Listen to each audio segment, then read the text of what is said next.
एक पॉइंट है group number वाला। ग्रुप नंबर वाला पॉइंट ये है कि ऑक्सीडेशन स्टेट, ऑक्सीडेशन नंबर वो मैच करता है ग्रुप नंबर के साथ। अब फॉर एग्जांपल इसका मतलब ये है कि अगर ग्रुप नंबर 1 है तो उनके ऑक्सीडेशन नंबर और उनके ऑक्सीडेशन स्टेट 1 होगी।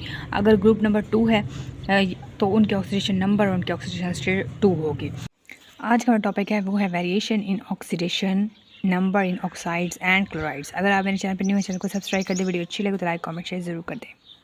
ऑक्सीडेशन नंबर क्या होता है? वो अपेरेंट चार्ज होता है जो कि किसी एटम के ऊपर होता है, जो कि किसी मालिक्यूल के अंदर है।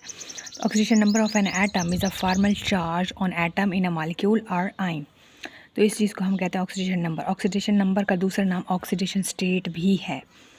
तो ये ऑक्सीडेशन नंबर की डेफिनेशन है और ये एग्जांपल है। फॉर एग्जांपल सोडियम, इसके ऊपर +1 है चार्ज, यानी ये कि ऑक्सीडेशन स्टेट है, ऑक्सीडेशन नंबर है। Ca पॉजिटिव कैल्शियम है, इसके ऊपर 2 पॉजिटिव है, तो ये इसका ऑक्सीडेशन नंबर, ऑक्सीडेशन स्टेट है। क्लोरीन का -1 है, OCl, लेकिन क्लोरीन अगर किसी के साथ बॉन्ड बनाए ऑक्सीजन के साथ तो यहाँ पे इसका +1 होगा। अच्छा, यहाँ पे देखें आयनिक, अब ऑक्सीडेशन नंबर या ऑक्सीडेशन स्टेट, अब आयनिक कंपाउंड की होती है और कोवलेंट कंपाउंड की भी होती है। तो कैसे होती है? आयनिक कंपाउंड में जो चार्ज है वो डिपेंड कर रहा होता है इसके ऊपर। अब फॉर एग्जांपल देखें, जो आयनिक कंपाउंड के अंदर है चार्ज, अब वो इनके अंदर एटम है उसके ऊपर डिपेंड करता है। फॉर एग्जांपल ये देखें सोडियम है, इसके ऊपर +1 चार्ज होगा और क्लोरीन इसके ऊपर -1 होगा। तो ये चार्ज डिपेंड करता है आयनिक कंपाउंड के ऊपर। लेकिन कोवलेंट कंपाउंड में ऐसा नहीं है। कोवलेंट कंपाउंड में थोड़ा बहुत डिफरेंस है। यहाँ पे देखिए CO2 है, कार्बन डाइऑक्साइड गैस।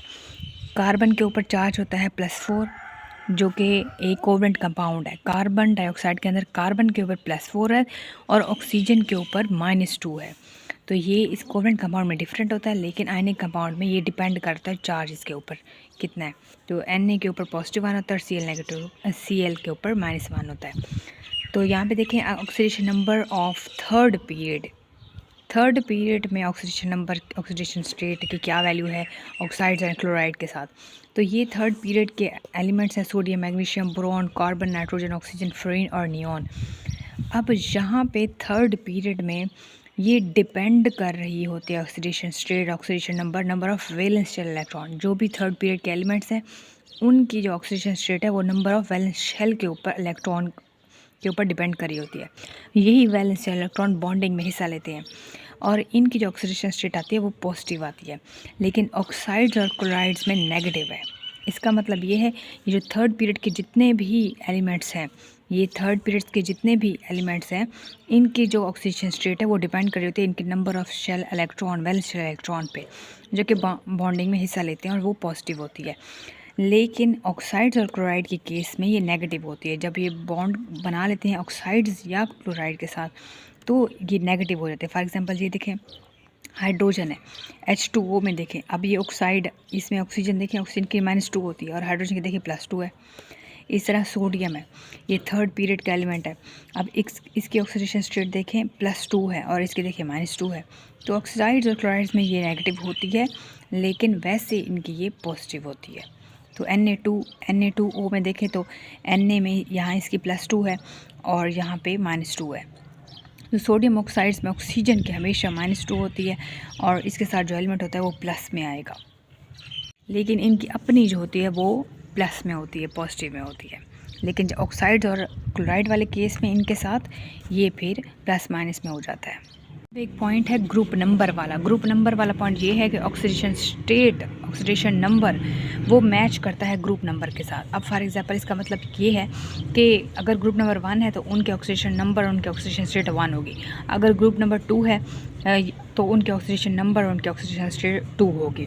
इस तरह ट्रांजिशन एलिमेंट्स हैं, इनके डी ब्लॉक एलिमेंट्स जिनको हम कहते हैं, इनकी अब वेरिएशन आती है, चेंज आता रहता है ऑक्सीडेशन स्टेट्स में। इस तरह 3A वालों की देखो तो ऑक्सीडेशन नंबर 3 होगा। यहाँ पे 4A वालों की ऑक्सीडेशन नंबर, ऑक्सीडेशन स्टेट 4 होगा। तो 5A और 6A इनकी वेरिएबल है, चेंज है। ये नाइट्रोजन ऑक्सीजन है, फैमिली है, इन दोनों की चेंज आती है। डी ब्लॉक वालों की भी चेंज आती है और ये नाइट्रोजन ऑक्सीजन फैमिली 5 और 6A ये वाली है, इनकी भी चेंज होती रहती है ऑक्सीजन स्टेट।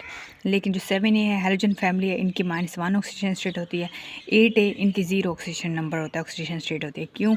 क्योंकि ये नोबल गैसेज हैं और नोबल गैसेज के आखिरी शेल के इलेक्ट्रॉन पूरे होते हैं, उन्हें किसी से कंबाइन करने की उनकी ज़रूरत ही नहीं होती, ना उन्हें कोई चाहिए होता है, तो इसलिए उनका ऑक्टेट कंप्लीट होता है। इस वजह से इनकी ऑक्सीजन स्टेट 0 होती है। अब ऑक्साइड्स में देखो तो ऑक्सीडेशन नंबर जो है वो 1 से +6 तक वेरिएबल है, चेंज है, इंक्रीज़ हो रही है, 1 से 6 तक जा रही है। जैसे सोडियम है +1 है तो ये सल्फ़र 6 तक जाती है, चेंज होती रहती है। क्लोरीन के +1 से ये फास्फोरस +5 तक जाती है। तो ये वेरिएबिलिटी क्यों है, इसी चीज़ को हमने समझना। अब फास्फोरस की 3 क्यों है, फास्फोरस की 5 क्यों है? फास्फोरस की PCl3 में 3 ऑक्सीडेशन नंबर है, 3 ऑक्सीडेशन स्टेट है, 3 बॉन्ड बन रहे हैं, लेकिन PCl5 में 5 है, ऐसा क्यों है? फास्फोरस के इलेक्ट्रॉनिक कन्फिग्रेशन देखें तो 1s2 2s2 2p6 3s2 3p3। तो यहाँ पे देखिए 3p3 है तो 3p3 के 3 ऑर्बिटल्स मज़ीद हैं, 3px 3py 3pz। ये शिफ्ट करेंगे, अपने इलेक्ट्रॉन्स को मूव करेंगे डी ब्लॉक एलिमेंट्स में, ठीक है। यहाँ पे देखें इस तरह ये PCl5 में देखें तो ये जो 3p3 और ये 3s2, ये जो 5 के 5 इलेक्ट्रॉन्स हैं इन दो ऑर्बिटल्स में, ये मज़ीद आगे ऑर्बिटल्स 5 ऑर्बिटल्स जो कि D हैं ये इनके अंदर शिफ्ट होंगे। इस वजह से वेरिएबल आती है, वेरिएशंस आती हैं कि PCl5 में 5 बॉन्ड बनते हैं और ये PCl3 में इसके ऑक्सीडेशन रेट 3 होती है और 5 में 5 होती है। तो ये रीज़न है कि PCl3 में 3 ऑक्सीडेशन स्टेट होती है क्योंकि वो 3 बॉन्ड बन रहे होते हैं इन ऑर्बिटल्स की वजह से, और ये PCl5 में ऑक्सीडेशन स्टेट 5 होती है इन ऑर्बिटल्स D ऑर्बिटल्स की वजह से, इनके इलेक्ट्रॉन्स मूव हो जाते हैं D ऑर्बिटल में इस वजह से। यहाँ पे पॉइंट भी लिखा हुआ है कि ऑक्सीडेशन नंबर जो है वेरिएबल है, चेंज है इन दोनों में। PCl3 में 3 है और PCl5 में 5 है, क्योंकि ये एक्सपेंड कर देता है अपने ऑक्टेट को by exciting electrons in empty 3D orbitals. ये जो 3D ऑर्बिटल्स हैं इनके अंदर ये इलेक्ट्रॉन्स को एक्साइट कर देता है, वहीं पे फैला देता है। इस वजह से PCl3 में 3 ऑक्सीडेशन स्टेट आती है और PCl5 में 5 आती है। यहाँ पे देखें तो फिर सल्फ़र की ऐसा क्यों है, सल्फ़र की 4 6 क्यों है? इस तरह SO2 और SO3 सल्फ़र की भी सेम ऐसे है, जिस तरह सल्फ़र की भी 4 और 6 आती है, जिस तरह फास्फोरस की 3 और 5 आती है ऑक्सीडेशन स्टेट, PCl3 में 3 आती है, PCl5 में 5 आती है। वहाँ भी सेम यही केस है, वहाँ पे भी D ऑर्बिटल्स की ही बात होगी। हम इस तरह भी SO2 और SO3 के लिहाज से भी कर सकते हैं। SO2 में 4 आती है और SO3 में 6 आती है। ये वाला मेथड भी है, लेकिन एक और मेथड भी है जब हम इसके इलेक्ट्रॉनिक कन्फिग्रेशन लिखेंगे 1s2 2s2 2p6 3s2 3p4। यहाँ पे देखिए 2 और 4 और ये 6 10 11 12 13 14 15 16 सल्फर के 16 होती है इलेक्ट्रॉनिक कन्फिग्रेशन। तो ये इसकी इलेक्ट्रॉनिक कन्फिग्रेशन है। अब इसके 3p4 ऑर्बिटल पे आपने नज़र रखनी है। तो ये जो 3p4 ऑर्बिटल है 3px 3py 3pz, इसमें 3px में 2 हैं, 3py में 1 है और 3pz में 1 है। तो यहाँ पे देखें इसकी सल्फ़र की ऑक्सीडेशन स्टेट, यहाँ पे तो इसकी आ रही है 4 3p4 आ रही है यहाँ पे ऑक्सीडेशन स्टेट, लेकिन अब देखें इसके 3 ऑर्बिटल्स में 4 इलेक्ट्रॉन्स हैं, 2 3 4, इस वजह से यहाँ पे सल्फ़र की SO2 में 4 है। लेकिन ये सल्फ़र की 6 क्यों आती है?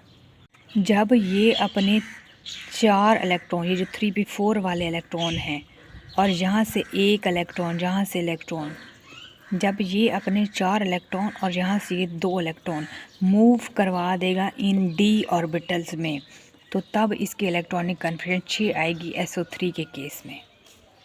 तो इसका भी सेम यही वाला केस है।